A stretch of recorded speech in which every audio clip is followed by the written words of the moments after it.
Important بات ہے کہ اس گورنمنٹ کا جو سب سے بڑا چیلنج ہے، ظاہر ہے کہ دو کہ مینڈیٹ تو آپ کا لمیٹڈ ہوتا ہے، لیکن ظاہر ہے کہ جو چیلنجز درپیش ہیں اس میں ڈے ٹو ڈے چیزیں تو آپ نے کر دی ہیں، اور ایگزسٹنگ جو اکنامک ایشوز ہیں ان پر یہ ڈیسیژن لے بھی سکتے ہیں.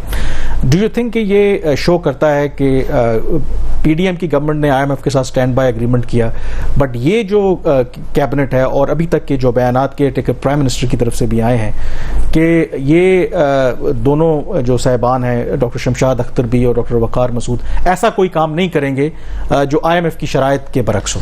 دیکھیے میری جو آج کی سٹوری تھی ایکسپریس ٹریبیون کے لیے بھی، اس میں یہ چیز میں نے لکھی کہ دونوں جو شخصیات ہیں یہ پرو آئی ایم ایف ہیں. خاص طور پر ڈاکٹر شمشاد اختر صاحبہ جو ہیں ان کا بڑا کلیئر سٹانس رہا آئی ایم ایف کے اوپر. ڈاکٹر وقار مسعود خان جب سیکرٹری فائنانس بھی ہوتے تھے تو ہمارا ان سے پرائیویٹ انٹریکشن بھی بہت زیادہ ہوتا تھا، پبلک بھی ہوتا تھا، تو انہوں نے ہمیشہ کوشش کی ہے کہ آئی ایم ایف کے پروگرام کو چلایا جائے. ہیونگ سیڈ دیٹ یہ مجھے لگتا ہے کہ وہ جو دونوں جو ہیں یہ ماہرین جن کو سلیکٹ کیا گیا ہے وہ اس پالیسی کو جاری رکھیں گے. بلکہ کل ڈاکٹر شمشاد اختر نے جو پہلی میٹنگ لی، جو انٹروڈکٹری میٹنگ ہی ہوتی ہے وزارت خزانہ میں، بٹ انہوں نے 2-3 چیزیں اس میں کلیریفائی کر دی. ایک تو یہ کہ پاکستان کمیٹڈ رہے گا آئی ایم ایف کے پروگرام کو. کیئر ٹیکرز کے پاس اتنا بہت زیادہ اسکوپ بھی نہیں ہوتا، بٹ ان کی کمٹمنٹ بہت امپورٹنٹ ہوتی ہے، تو انہوں نے اپنی کمٹمنٹ شو کی. دوسرا امپورٹنٹلی ڈاکٹر شمشاد اختر نے پہلے ہی اجلاس میں کہا کہ مارکیٹ بیس جو ایکسچینج ریٹ ہے اس کو اڈاپٹ کیا جائے گا جو کہ آئی ایم ایف کے پروگرام کی کنڈیشن میں، اس کے اوپر بھی ہم امپلیمنٹیشن کریں گے. پھر انہوں نے مہنگائی کی بات کی کہ مہنگائی کو جو کنٹرول کرنا یہ ایک چیلنج ہے، جس کی بات آج پرائم منسٹر نے بھی کی اجلاس میں. اور پھر جو کیئر ٹیکر انفارمیشن منسٹر ہیں مرتضیٰ سولنگی صاحب، ان کی بھی جب پریس کانفرنس تھی انہوں نے بھی بات کی. میرا خیال بات کو آگے بڑھانے سے پہلے سن لیتے ہیں کہ مرتضیٰ سولنگی نے اس حوالے سے کیا کہا. ناظرین ذرا سنتے ہیں. ہمارا جیسا ملک جو ہمارے ذرائع محدود ہیں، پھر ہم اپنے خرچے بڑھاتے جا رہے ہیں، پھر ہم تو کہیں آئی ایم ایف یا کہیں قرضے شرزے جا کر لے لیتے ہیں. غریب آدمی کس کے پاس جائے گا؟ وہ کس سے قرضہ لے گا؟ اس کے پاس تو کوئی I M F World Bank نہیں ہے. جو بندہ 800 روپے میں 20 کلو کا آٹا لے رہا تھا، اگر اس کو 2500 اور 3000 روپے میں آٹا خریدے تو وہ کہاں سے لے گا؟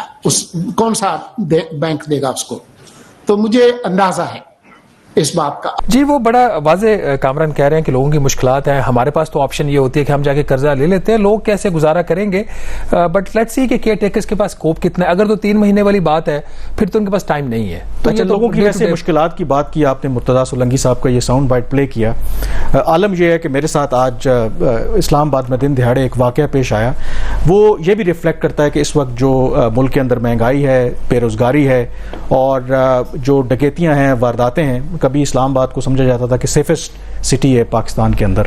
تو آج دفتر آتے ہوئے تقریباً 12:45 بجے اقبال ٹاؤن کا علاقہ ہے راول پنڈی اسلام آباد میں، وہاں پر میں گاڑی میں تھا، 2 موٹر سائیکل سوار ایز یوزول جو ہم اکثر کراچی میں مناظر دیکھا کرتے تھے، گن پوائنٹ کے اوپر وہ آئے اور وہ کیش لے کر مجھ سے چلے گئے. اور مطلب اتنی وہ کراؤڈیڈ پلیس تھی، لوگ آ جا رہے تھے سب کے سامنے. اور اس کی ریزن کیا ہے کہ لوگوں کے اندر اب فرسٹریشن بڑھ رہی ہے. ہم اکثر سنتے تھے کہ اسلام آباد راولپنڈی کے اندر یہ ان وارداتوں میں اضافہ ہو رہا ہے، تو اب میرے ساتھ خود بھی یہ واقعہ پیش آیا. تو دیٹ شوز کہ میرے خیال میں more and more people actually joining, آپ کہہ لیں کہ یہ جو کرمنل والی سائڈ ہے، شاید دس از دا ایزیسٹ وے. آپ کے ہاتھ میں گن ہو، کسی جگہ پہ بھی آپ روک کے پیسے لے لیں، اور آپ کو پتہ ہے کہ پولیس اور باقی جو ہمارے قانون نافذ کرنے والے ادارے ہیں ٹویٹر کے اوپر ادروائز آپ کو ایکٹیو تو نظر آتے ہیں، پر آئی ڈونٹ تھنک سو کہ ادروائز وہ اتنا ایکٹیو ہیں کہ ان کرائمز کو روک سکیں. کامران یہ جو جس واقعے کی آپ نے ذکر کیا نا، یہ اس لیے ہائی لائٹ ہو رہا ہے کہ آپ جرنلسٹ ہیں.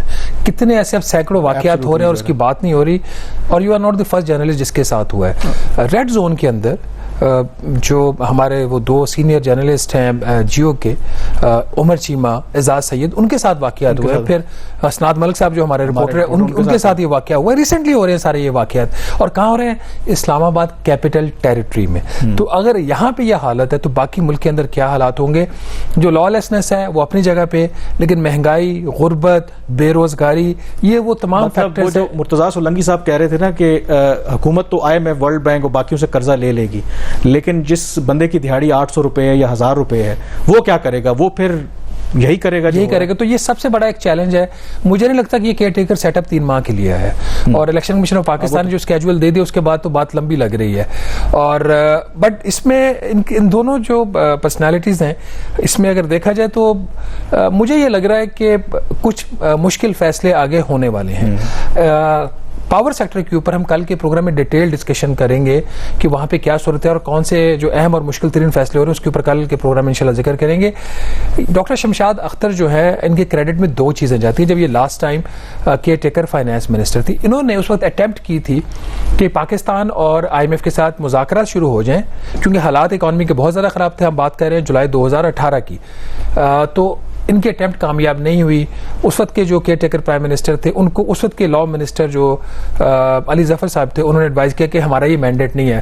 پر ڈاکٹر شمشاد کی کوشش تھی کہ ایٹ لیسٹ IMF کا مشن آ جائے, ان کی ٹیم یہاں پہ پاکستان آ جائے, کوئی مذاکرات کا آغاز ہو جائے. تو اگر وہ ہو جاتا تو PTI کی گورنمنٹ کے لیے بڑا آسان ہوتا. پر جب یہ نہیں ہوا تو پیچھے انہوں نے ایک بلو پرنٹ چھوڑ کے گئی تھی PTI کی حکومت کے لیے کہ اگر وہ اس پہ امپلیمنٹ کر لیں, دونوں آپشن انہوں نے دی ہوئی تھی. اگر آپ نے IMF کو اوائڈ کرنا ہے تو کیا کرنا ہے, اگر آپ نہیں اوائڈ کرنا چاہتے تو آپ کے پاس کیا آپشن. جو انہوں نے فرسٹ پرائیورٹی دی تھی اس چیز کو دی تھی کہ اس وقت کی حکومت کو یہ ایڈوائز کر کے گئے تھی کہ شرح سود میں فوری طور پر 2% اضافہ کر دیں. اس وقت جو انٹرسٹ ریٹ تھا تقریباً 7.5% تھا, انہوں نے کہا جی اس کو 9.5% پہ کر دیں. دوسرا انہوں نے کہا کہ جو روپے کی قدر اس میں مزید 8% کمی کریں. یہ سٹوری آن دا ریکارڈ ہے, ہم نے اس وقت یہ رپورٹ کیا تھا ایکسپریس ٹریبیون کے لیے, غالباً 19 اگست 2018 کی یہ بات ہے. تیسری انہوں نے یہ بات کہی کہ آپ کو تقریباً 1.5% جو اکانومی کا حجم ہے اس کے برابر یا کچھ 612 ارب روپے کے فسکل کنسولیڈیشن کے اقدامات کرنے, جس میں اخراجات میں بھی کمی اور نئے ٹیکسز لگانا بھی شامل تھا. تو انہوں نے بلو پرنٹ چھوڑا, اس کے اوپر نئی حکومت نے عمل درآمد نہیں کیا. اس کا نتیجہ کیا نکلا کہ ان کے ایسے وہ ان کے پاؤں اکھڑے PTI کی حکومت کے آن دا اکنامک فرنٹ کے, یہ پھر 3.5 سال اقتدار میں تو رہے لیکن یہ معاملات کو سنبھال نہیں سکے. آئی تھنک 9 ماہ ان کو لگ گئے پہلے تو یہ ڈیسائیڈ کرنے میں, 9 ماہ کے اندر جا کر پھر IMF کا پروگرام ہوا کرتے کرتے, جو کہ اگر جو آپ کہہ رہے ہیں کہ اگر وہ اس بلو پرنٹ کے اوپر عمل کرتے تو شاید ودن منتھس IMF کے ساتھ پروگرام ہو جاتا تو وہ مشکلات پاکستان کو نہ دیکھنا پڑتی. اور ایک بات بھولنی بھی نہیں چاہیے کیونکہ اس وقت امیڈیٹلی گورنمنٹ آنے کے بعد سعودی عرب نے, UAE نے آپ کو ایک جنرس آپ کو اس وقت سپورٹ بھی دی تھی. تو that probably was the best time. اس میں ایک واقعہ سناتے جاتے ہیں تاکہ حقائق جو ہے نا اس کو خراب نہ, وہ ہسٹری جو ہے وہ ریکارڈ پہ رہے. یہ میں نے دسمبر 2018 میں اس وقت آرٹیکل بھی لکھا تھا, لیکن اس کی فردر کچھ تفصیلات بتا دیں. کچھ لوگ یہ کلیم کر رہے ہیں کہ PTI کے اوپر ایک میڈیا نے آن سلاٹ کر دی تھی ان کے اکنامک فرنٹ کے اوپر. مجھے بھی اس وقت بلیم کیا جاتا تھا کہ جی آپ نے بڑا PTI کو کرٹیسائز کیا. کامران ایک چیز ہوئی وہ بڑی انٹرسٹنگ تھی, اور یہ میرا خیال ہے کہ اگر کسی نے اس واقعے کی تصدیق کرنی ہے تو اسد عمر صاحب سے کریں, جہانگیر ترین صاحب سے کریں. عمران خان صاحب تو اب جیل میں, ان سے تو نہیں تصدیق ہو سکتی. دسمبر 2018 میں جو اس وقت کی PTI کی حکومت تھی, ان کا IMF کا معاہدہ تقریباً طے پا گیا تھا. ٹھیک ہے, یہ میں بڑے وثوق سے آپ کو بات بتا رہا ہوں. اس کے جو پروز اینڈ کونس تھے, جو شرائط تھیں, اس کے حوالے سے ایک میٹنگ ہوتی ہے عمران خان صاحب کے پاس ایز پرائم منسٹر. اس میٹنگ میں جہانگیر ترین بھی شرکت انہوں نے کی. تو پرائم منسٹر کو عمران خان صاحب کو اس وقت یہ بات بتائی گئی کہ اگر آپ IMF کا پروگرام کریں, یہ چیز ہماری طے ہو گئی ہیں, یہ معاملات ہم نے کرنے ہیں, یہ شرائط ہیں. تو عمران خان صاحب نے کہا کہ نہیں, یہ بڑا مشکل ہوگا, ہمارے لیے پولیٹیکلی ان پاپولر ہوگا. اس پہ جہانگیر ترین صاحب کا بھی یہ ویو تھا کہ نہیں, ہمیں پلان B کے اوپر کام کرنا چاہیے. تو اس دسمبر 2018 کی میٹنگ میں یہ فیصلہ ہوا کہ پلان B کے اوپر کام شروع کر دیں. جب میٹنگ ختم ہوئی تو وہاں کے جو بیوروکریٹس تھے یا یہ لوگ تھے, جب میٹنگ سے نکلے تو اب جو بات ہے جو کہ تصدیق جس کے اسد عمر ہی کر سکتے ہیں کہ ایک جو بیوروکریٹ تھے انہوں نے اس چیز پہ احتجاج کیا گاڑی میں آ کے اسد عمر سے کہ آپ کو وہاں پہ بولنا چاہیے تھا, کیوں نہیں بولے. انہوں نے کہا یہ پولیٹیکل فیصلہ ہے, اگر وزیر اعظم نہیں چاہتے پروگرام کرنا تو میں کیا کر سکتا ہوں. تو اگین اسد عمر اس بات کی تصدیق یا تردید کر سکتے ہیں. تو پھر ان کو یہ کہا گیا آپ دوبارہ وزیر اعظم کے پاس جائیں اور ان سے بات کریں کہ نہیں, ہم یہ پروگرام کریں گے تو ہمارا نظام آگے چلے گا, ورنہ اس سے زیادہ مشکلات خراب ہو جائیں گی. تو اس بیوروکریٹ کو سائڈ لائن کر دیا گیا, اور اس گورنمنٹ میں اس وقت یہ کریج نہیں تھی کہ یہ مشکل فیصلے کر سکتے. پھر اسد عمر صاحب کو بھی ہٹایا گیا, گورنر اسٹیٹ بینک کو بھی ہٹایا گیا, حفیظ شیخ آئے, رضا باقر آئے, انہوں نے IMF کا پروگرام کیا. یہ ریکارڈ کا ایک حصہ ہے تاکہ کوئی یہ نہ کہے, کوئی اخبارات میں یہ آرٹیکل نہ لکھے کہ میڈیا قصوروار تھا.